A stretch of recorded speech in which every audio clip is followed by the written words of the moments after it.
Série A, e que são times, né, tradicionais da Série A e que normalmente costumam dominar a Série B, né?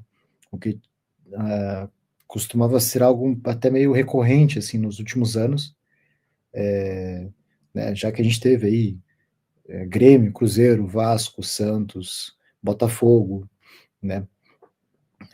O Curitiba já nem conto, né? Porque já tá tanto tempo lá que nesse cai e sobe. Apesar de que o Atlético poderia ser considerado, né, um desses times que tradicionalmente, né, ele já saiu um pouco desse nível de times que ficam caindo e subindo, e se tornou um time, enfim, né, campeão da Sul-Americana, Desculpa, gente, continua. campeão da Sul-Americana, campeão da Copa do Brasil, enfim, é, finalista da Libertadores, o que é até engraçado, né? A gente estava falando um pouco sobre essa questão do efeito borboleta, né? Já imaginaram que seria o Mundial de Clubes com o Atlético Paranaense na Série B? Né? O Atlético Paranaense poderia estar lá disputando o Mundial de Clubes, enfim, enfrentando Puta, o cara. Pior que Chelsea. a queda do Cap poderia rolar mesmo com o Atlético Paranaense campeão, né? Porque o tem muito mais a ver com a questão do Petralha, né? Tipo, ele Sim, poderia sim, a ser questão. campeão e depois cair. É... Enfim, então tá um campeonato muito interessante, né? Né, a gente vê aí a tabela. O Goiás está com 29, Curitiba com 27. Curitiba ele deu uma bela de uma guinada assim nos últimos jogos, assim, ele está a 7 jogos sem perder, né, são 5 vitórias e 2 empates. Então no começo do campeonato ele estava lutando ali por um meio de tabela e de repente agora ele se viu ali no G4, o que eu acho muito importante na Série B. A Série B é o tipo de campeonato que, se você quer terminar entre os quatro, você tem que estar sempre, né, o campeonato inteiro ali, pelo menos nos entornos, né? Então, né, o Goiás, que se mostrou um time muito potente, assim, né? Ele estava ganhando todas, daí teve 2 derrotas seguidas e agora contra a Chapecoense conseguiu uma virada no último minuto do jogo, sensacional também, conseguiu retomar a liderança do campeonato, né? É, o Novo Horizontino, que eu acho que é um time que ano passado ele lutou até a última rodada para conseguir o acesso, é, e não conseguiu, né? E agora está tentando novamente. Assim, eu acho que é um forte candidato a subir. Não digo para né, vencer o campeonato, assim como eu acho que o Curitiba também não é um time que vai lutar assim até o final para conseguir o campeonato. Eu acho que o Goiás, principalmente com o Mancini, né? Isso, o Wagner Mancini, no comando técnico é um time muito forte, muito constante, né? Então, né, basta ver o desempenho que ele tem tido desde que começou a Série B, na verdade.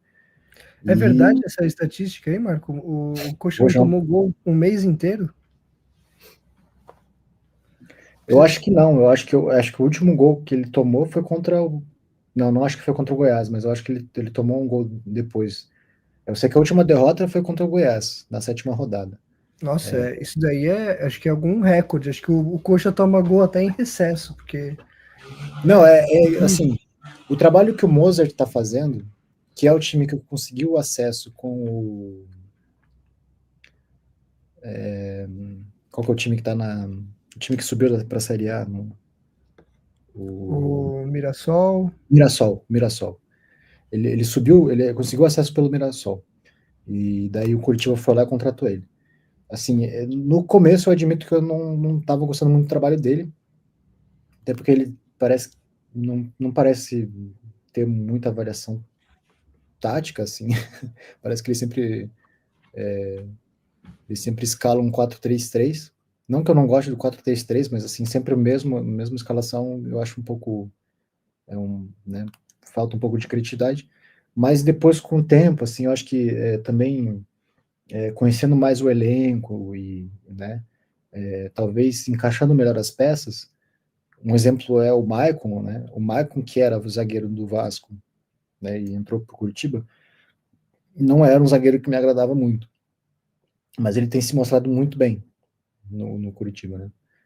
E além disso, a gente tem outros jogadores que, enfim, atuam de uma certa forma defensivamente. O Sebastião Gomes, que é o jogador que fez o gol contra o Atlético, agora no Atletiba, no final de semana. Ele é um volante que, enfim, ele faz ali um dever defensivamente, mas o. Não, é impressionante, é uma estatística pro Coritiba impressionante. Sim. A gente discutiu muito, né, quando o Coxa estava aqui na Série A, como precisava, era o que precisava para se manter, né? Resolver a volância e resolver a zaga, né? E foi o que não fez. Contratou gente de todos os lugares, menos para a zaga, e caiu, né? Era inevitável que caísse com aquela zaga, né? Sim. Não, assim, o rebaixamento de 2023, né, foi uma vergonha, assim, sinceramente. O rebaixamento de 2023 e o desempenho do Curitiba em 2024 na Série B, né, foi o pior desempenho na Série B de todas as vezes que ele passou pelo campeonato. Se não me engano, ele terminou em 14º ou 12º, enfim, acho que 14º, né? Ou seja, já ali numa zona bem perigosa, até flertando com rebaixamento, né? O que seria horrível demais, assim, o Curitiba cair para a Série C.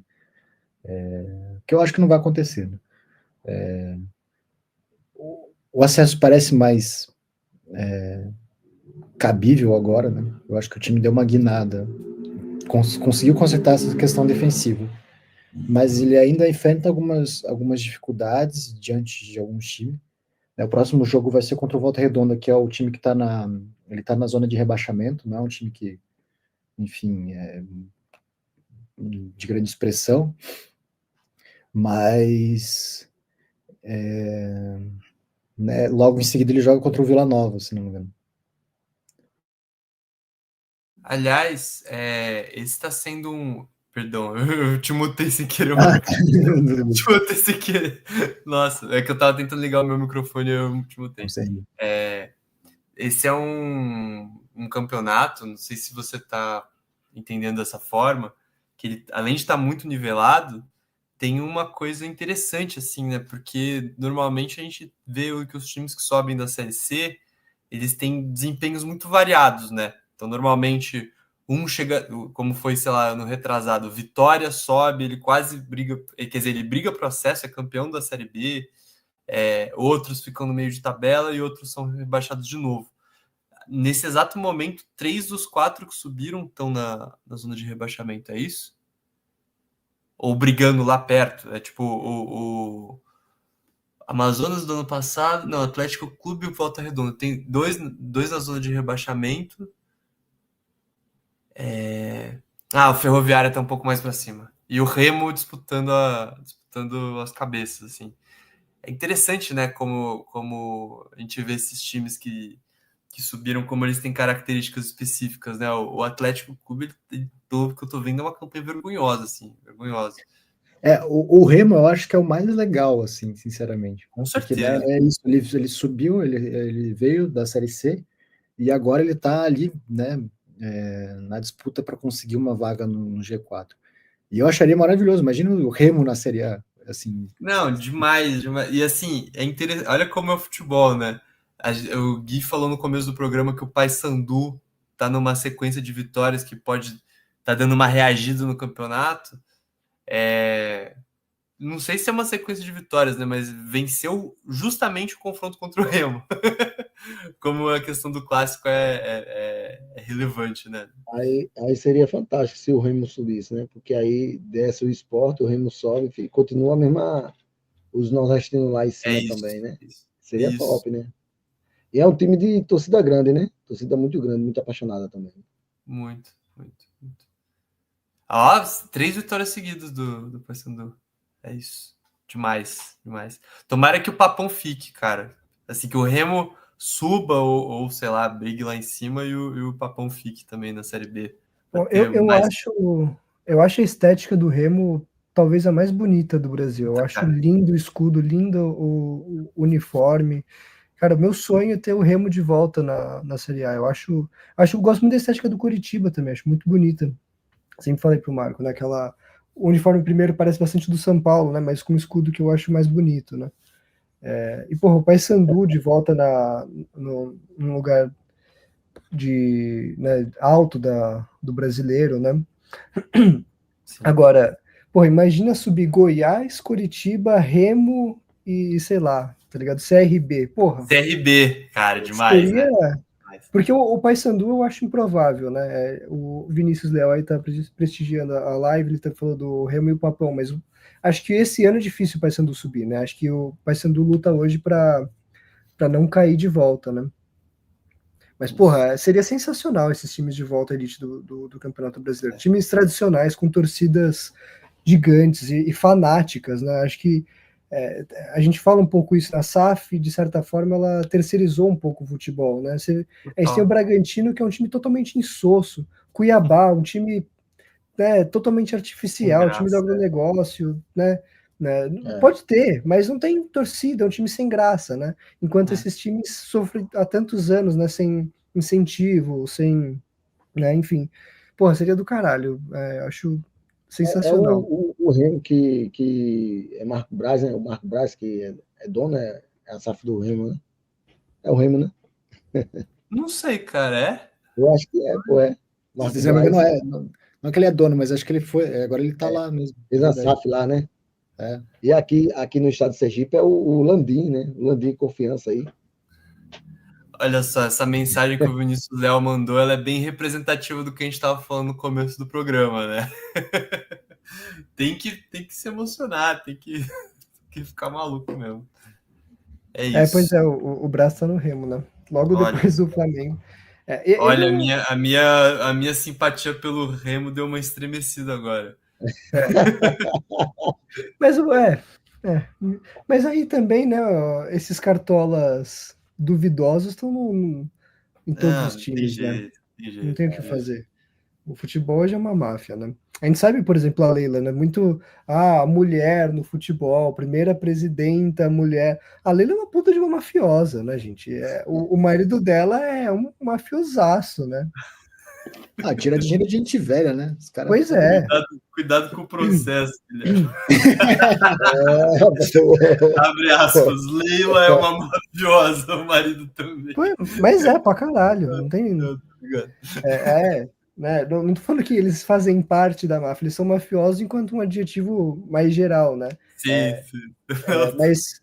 Mas são pra caralho, né? A gente sabe. E é o que o Marco falou, eles nem dá para processar, porque o que eles têm de processo, né, em juros abusivos contra idosos é uma coisa absurda, velho. Teve um amigo meu que pegou empréstimo, né? Por ela lá. E aí foi descontado 3 parcelas, cara, a mais do dinheiro dele. Aí ele levou na advogada, a advogada processou, ganhou 15 mil. Você imagina quantos não veem isso? Os caras, mano, enforcados, sem dinheiro para comer e estão lá pagando parcela a mais. Eu sou palmeirense, hein, pra quem não sabe.